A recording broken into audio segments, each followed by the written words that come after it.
क्योंकि सेना तो सरकार के आदेश पे कार्य करती है, क्योंकि इससे पहले भी आपने सेना का शौर्य देख सके, कारगिल युद्ध हो चाहे 71 का युद्ध हो 65 का युद्ध हो, इसके सेना का शौर्य तो पॉलिटिकल हल निकालना है। बिल्कुल पॉलिटिकल हल, आर्मी की इसमें 1% भी गलती नहीं है। ये जो देश की सत्ता में जो दिल्ली में बैठे लोग हैं, इनकी कमियां हैं कि इन्होंने समय रहते हुए उस मुद्दे पे कोई ध्यान नहीं दिया और आज ये छुपा रहे हैं उस चीज, ये इनकी गलती है। आर्मी हर पल पल की खबर दिल्ली को देता है। आर्मी का काम है, अगर दी बॉर्डर पे कोई भी मूवमेंट है तो उसका पीछे वो अपने हेडक्वार्टर को देता है, हेडक्वार्टर दिल्ली को देता है।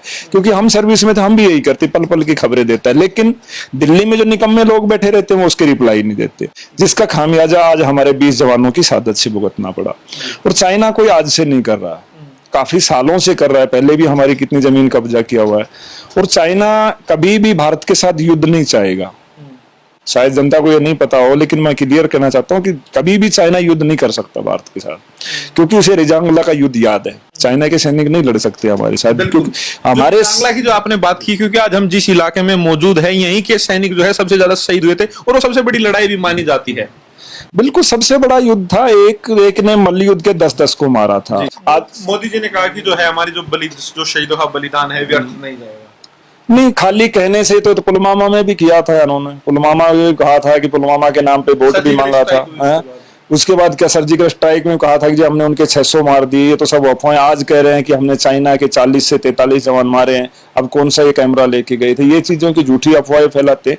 तो हमारे जवान सबको पता है, अब देश के सामने जो पाते आ गई, एक बार निहत्थे थे और उनके पास हथियार थे। हथियार का मतलब जो खोखली होता है वहां रखते हैं। हमारे जवानों को भी तो कम से कम अलाउ करना चाहिए था आपको। उनके पास डंडे भी थे, लोहे की रोड भी थी, उनके पास तो हथियार थे, लेकिन फिर भी जवान उनसे लड़े। सबसे बड़ी चीज इसमें देखने की बात यह है कि एक कर्नल मारा जाता है।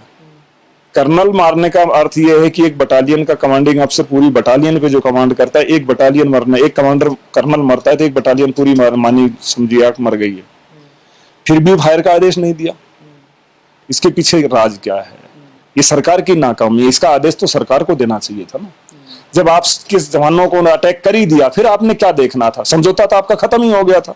तो पीछे हमारी स्पोर्ट के अंदर जो जवान थे, कम से कम उनको तो आदेश देना चाहिए था फायर का। लेकिन इसके अंदर कुछ गोलमोल है कि हमें लग रहा है सूत्रों के अनुसार कि कुछ जवान जो है हमारे उनके पास हैं। आज जो है 10 जवान हो छोड़ा गया है चाइना की तरफ से, रिहा किया और भी हैं हमारे। तक कहा जा रहा था कि कोई भी हमारा जवान चाइना की गिरफ्त में नहीं है। फायर ना, जैसे देश के बहुत से लोग इस चीज के ऊपर डिबेट कर रहे हैं, पूछ रहे हैं कि भाई फायर क्यों नहीं किया। फायर इसी स्थिति में नहीं किया जाता कि हमारे जवान अगर भी उनके पास कैप्चर है तो वो उनको नुकसान पहुंचाएंगे। तो हमारे जवानों को बचाने के लिए ये थोड़ा साइलेंट रहना पड़ता है, फायर नहीं करते। यही वजह होती है। ये स्थिति देश के सामने साफ करनी चाहिए इनको। अब भाई ऐसे ऐसे हमारे जवान जो है उन्होंने कैप्चर कर लिया। कुछ छुपाया जा रहा है? नहीं, ये तो लग नहीं रहा, सत्य है, इसमें कोई दो राय नहीं, सत्य है। और जो जवान जो दिखा रहे हैं, जो 20 जवान मरे हैं, इनकी भी संख्या आप देखेंगे ज्यादा निकलेगी आपके सामने। 27 के करीब तकरीबन जो है हमारी जो शहादत है 27 के करीब है। और हमारे 17 के करीब जवान आज आप कह रहे हो, मैं तो नहीं सुना है, हो सकता है 10 जवान रिटर्न किए हैं तो और भी है। 17 के करीब जो हमारे पास जो डिटेल है, जो फौज की तरफ से 17 के करीब उन्होंने कैप्चर किए थे, तो उसकी वजह से हो सकता है फायर ना किया। लेकिन मुझे बड़ा अजीब लगा पहली बार कि आज तक टीवी चैनल के ऊपर एंकर जो है वो सेना की गलती बता रहे हैं। तो कह रहे हैं कि सेना का काम है पेट्रोलिंग करना, इसमें सरकार ही कोई गलती नहीं है। तो जब सर्जिकल स्ट्राइक किया तब तो मोदी जी का नाम है कि मोदी ने सर्जिकल स्ट्राइक किया। और जब सेना की जब शहादत हो जाती है तब सेना को बदनामी देते। भाई ये सारी कानून व्यवस्था सब कुछ सेना का काम है। लड़ना वो तो लड़ेगी, आप आदेश दीजिए, वो तो तैयार है। आप चाइना आप आदेश दीजिए, चाइना के अंदर कल ही 10 किलोमीटर 50 किलोमीटर अंदर घुसने को तैयार है। वो अपनी जान की परवाह नहीं करता, क्योंकि सेना, मैंने बार बार कहा है, सेना तिरंगे के नीचे कसम खाती है और मोदी जी नागपुर के झंडे के नीचे कसम खाया। तो ये फर्क है, नागपुर के झंडे का और तिरंगे का सम्मान का बहुत ज्यादा फर्क है।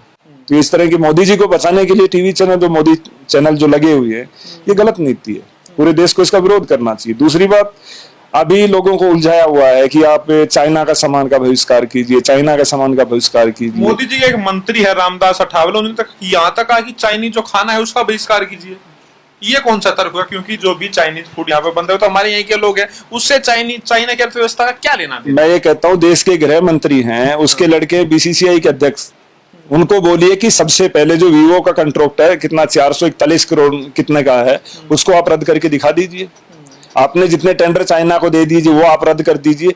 आम जनता तो कर देगी, ऐसा कुछ नहीं है, आम जनता तैयार है। आप कह रहे हैं सरकार पहले बहिष्कार करे, सरकार को करना चाहिए, जनता बाद में। जनता तो तैयार है, जनता तो अभी भी कर रही है। आपने देखा हो बहुत से लोगों ने ऐप वगैरह भी डिलीट किए, आप देखेंगे यूजर कम हुए हैं। जनता तो कर रही है, लेकिन सरकार क्या कर रही है? सरकार तो उनके राष्ट्रपति को बिठा के झूला झुला रही है, कभी चाय पिला रही है उनको। मोदी जी जिस जिस देश में गए आप देखिए, पहले पाकिस्तान में बिरयानी खाएगा, उसने पीठ में छुरा घोपा, फिर चाइना को, जबकि मुझे अच्छे से याद है माननीय नेताजी जो मुलायम सिंह डिफेंस मिनिस्टर, उसके बाद भी उनके बयान संसद का मुझे आज भी याद है, उन्होंने बार बार सरकार को चेताया था कि चाइना हमारा सबसे बड़ा दुश्मन है, चाइना पे हम विश्वास ना करें। जितने भी बुद्धिजीवी लोग हैं हर बार चेता रहे हैं कि नहीं, चाइना हमारा सबसे बड़ा दुश्मन है, लेकिन फिर भी चाइना जैसे देश से पटेल की मूर्ति मंगवा रहे हो आप बनवा के, क्या बात में नहीं बन सकती? तो सरकार को सबसे पहले इसका बहिष्कार करना चाहिए। आर्थिक अगर दी चोट हम चाइना को पहुंचाते हैं तो ये बहुत बड़ी चीज है। और रही बात युद्ध की, तो देखो आज की सिचुएशन में युद्ध में कोई फायदा नहीं है, मैं तो ये कहता हूँ नुकसान ही है। लेकिन उसका अर्थ ये नहीं, उसका अर्थ ये नहीं है कि आप उसका जवाब ना दें। उसका जवाब तो आप दे सकते हैं, शहादत का बदला ले सकते हैं। जैसे आपने पाकिस्तान से आप कह रहे हो कि हमने लिया, तो अब चाइना से भी लीजिए आप। इस पे आप चुप क्यों है, मौन क्यों है? और सबसे बड़ी दुखद बात तो ये है कि देखो, सबसे बड़ी दुखद बात ये है कि शहादत होने के बाद भी एक प्रधानमंत्री जो कि छोटे छोटे गुंडा और माफिया के मरने पे ट्वीट करते हैं, इतने जवानों की शहादत के ऊपर उन्होंने एक ट्वीट तक नहीं किया। विदेश मंत्री ट्वीट कर रहे हैं, 75 ट्वीट किए, लेकिन उन्होंने कहीं चाइना का नाम नहीं लिखा। विदेश मंत्री पहले कहते हैं, विदेश मंत्री के बयान बार बार कहते हैं कि नहीं सेना के पास हथियार नहीं थे, लेकिन कल वो अपने बयान में कह उनके पास हथियार थे। देश के विदेश मंत्री को यही नहीं पता कि समझौता क्या है। जो है नाम नहीं लिया, उसको लेकर राहुल गांधी ने भी निशाना साधा कि आप चाइना का नाम ले क्यों नहीं रहे। भाई क्या इनको क्या डर है? चाइना इनको क्या दिया? पार्टी में फंड तो नहीं दे रखा कहीं बहुत ज्यादा?